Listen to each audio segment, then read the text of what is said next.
सिमाब अकबराबादी का एक शेर है कि मैंने दुनिया छोड़ दी तो मिल गई दुनिया मुझे। प्रकृति का नियम है कि जितना आकांक्षाओं के पीछे भागोगे उतना वह तुमसे दूर चला जाएगा।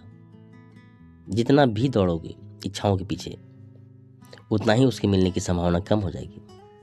आखिर माजरा क्या है?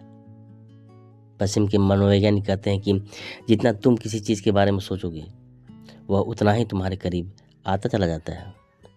पश्चिम का मनोवैज्ञानिक वाइब्रेशन, फ्रीक्वेंसी और लॉ ऑफ अट्रैक्शन का तर्क देता है, पर पूरब के ज्ञानी और महर्षि ठीक उल्टी बात करते हैं। यही बात ओशो, लाओ त्से या फिर कृष्णमूर्ति दोहराते हैं कि अगर इच्छा की पूर्ति करना चाहते हो तो इच्छाओं का त्याग करो।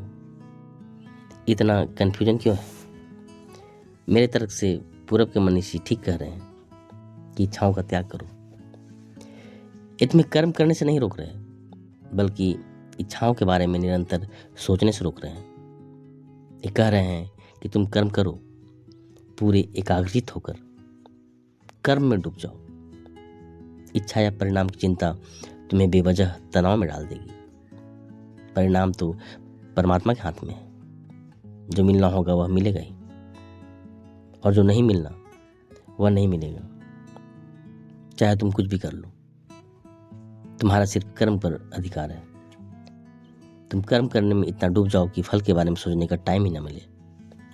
फल की चिंता तुम्हारी ऊर्जा गलत दिशा में खर्च कर देगी। कृष्ण भी तो यही समझाते हैं अर्जुन को कि तू कर्म कर, फल की चिंता मत कर।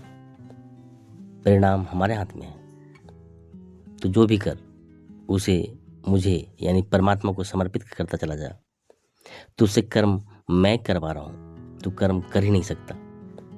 सीधा सीधा साक्षी भाव में उतरने की बात है कि सब हो रहा है, तू बस देख।